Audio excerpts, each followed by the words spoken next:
Hello, Danny here. I'm going to give you a news update today on Monday. Let's start with the charts. Just give me a second. All right, looking at the chart for Bitcoin, we see that it has a continued pump. Yeah, so we can see this was already happening last week. And now it consolidated a while and it pumped further. We see a lot of demand kind of, but it seems to be all from institutions. So there's not many new wallets created, not so much on-chain activity, which means there are not so many retail users, individual users, but more so large corporations who, keep buying the dip. This can be in anticipation of that ETF, which is potentially approved.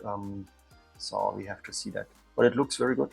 So looking at the daily chart, here we pumped over the past resistance, which was an important level. So now we have a higher high, a higher high compared to the previous one. There's another resistance line here from a long-term trend. This orange line here, which is the next resistance around 57, 58K. And once we pass actually this last all-time high, it's open sky. Yeah, so we will see. So far it looks very good. Ethereum is a little bit lagging behind, so we can see it also pumped of course last week, but then it had a retracement. Now it's back here at this level, but it's still, if you zoom in, it's still under that one trend line, which is a little bit not so good under this trend line. However, it's also not really concerning because this is essentially only because Bitcoin dominance is up. Bitcoin dominance is essentially the ratio of Bitcoin versus all the other coins, which we see here in this chart. It went up over the last days. So if this goes up, for example, from 40 to 45%, means 45% of all the cryptos, of all the money in crypto is in Bitcoin. Okay, and 65% at the moment is in all the other coins, including Ethereum, Solana, and so on and so forth. So therefore, Bitcoin, as more money flows into the crypto, into Bitcoin, the more lagging you have the altcoins. So Bitcoin can pump, but other altcoins can pump slower. So that's kind of the explanation. We also see normally, if you think about institutional money, the first place it will flow into is Bitcoin. So this can also be a reason why this dominance goes up and Bitcoin pumps. Once this stalls, so if this consolidates here sideways or so, or it goes down, means that money either flows out of crypto or flows into the altcoins. Yeah, so likely into altcoins. So then after consolidation or downtrend of the dominance, we see normally coins like Ethereum and other large cap coins pumping. So at the moment, even though this looks a little bit bearish, but I'm not concerned because Bitcoin chart looks bullish. Okay, so and Bitcoin kind of dominates anyway the entire space. Okay, so we keep on watching that. If you look at so the stock market didn't open yet, of course, only in about 6 hours. But we see there was a pretty hard recovery on that. Those are the financial sector. SPX also didn't recover fully yet, but it had a pretty decent retracement to the upside. So there was some rejection here on Friday. So we have to see where this goes. At the moment, it looks still rather bearish because we're below those trend lines. So you have to see. Let's look at QQQ. It's actually indicating.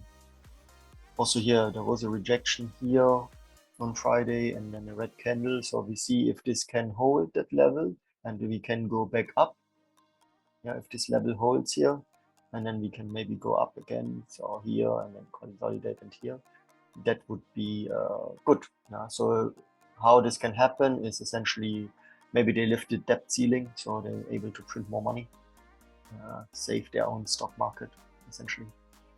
So yeah, let's see how this develops. Ultimately, Bitcoin is very well positioned because the dollar is strong at the moment. The stock market is weak. So all of these are actually contra Bitcoin signs. So if the dollar is strong, normally Bitcoin is weak because money flows into the dollar. That's why money flows from the stock market into the dollar at the moment. That's why the dollar is strong.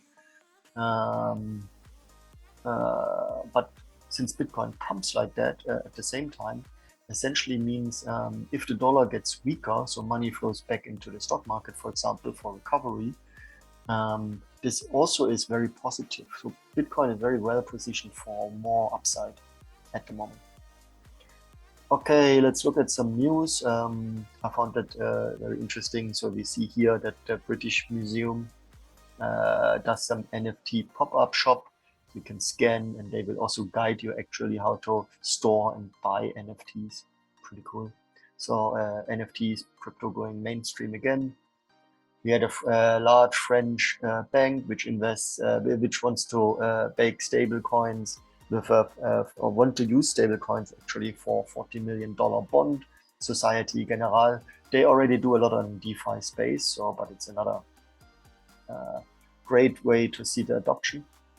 And of course, fundraising is ongoing, so there's a lot of capital pouring into various cryptocurrency projects.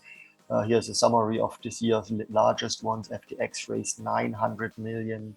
So Rare, which is an NFT marketplace and a fantasy soccer game, raised 680 million. And this actually after they raised previously already 200 million, so that's crazy. And then we had a lot of other large fundraisers. So we see a lot of capital going around into crypto infrastructure. BlockFi, BlockFi is a US-based savings account essentially for your stable coins or for your Bitcoin. They file for Bitcoin futures ETF. Very interesting. Another one on the list of applicants for ETFs. Or this later. Then we see here Citibank executives said also that clients started with Bitcoin and now they went down the rabbit hole. So essentially clients expand and explore DeFi, NFTs. That's normally how it started. So like I just said on the Bitcoin chart, Bitcoin is the first which pumps because that's just the first thing institutions will buy or any retail investor, a new one. And then money flows into various other coins, into various other spaces like DeFi or NFTs. JP Morgan news, institutions it's also very interesting. So institutions are also going out of gold into Bitcoin as a better inflation hedge. We have seen gold performance was actually rather mediocre. So Bitcoin clearly outperformed gold over the past years. Here actually you can see a gold ETF versus Bitcoin. So this is pretty interesting summary that maybe Bitcoin really is be seen soon or already as a gold 2.0, the new store of value, right? It's more portable, it's more secure, it's secured on the blockchain, right? So nobody can tamper it, nobody can take it away from you if you have your private key. Easy to transfer, easy to trade as well, which doesn't apply for gold. And it's also more scarce than gold because Bitcoin, there's a maximum supply of 21 million, whereas gold, you can essentially, there's as many resources as there are. So it's scarce, but yeah, limitation. On the other hand, gold has some other use cases than just store of value. For example, gold is used in microchip manufacturing and for jewelry. So use case is a little bit higher, I would think. But we will see. It's good to have them both anyway. And another news, Bakkt is also a large cryptocurrency company. They partnered with Google to bring essentially digital assets to millions of consumers. So this is also very bullish news. And the last thing I wanted to show you today, which is kind of funny, but that's just the way it is. So don't ignore it. You see here this NFT, right? That JPEG NFT from Artblocks. Artblocks is a pretty established art designer. Was sold for 2,100 Ethereum 9 days ago. That's about $7 million. Okay. So just to give some perspective. Amazing.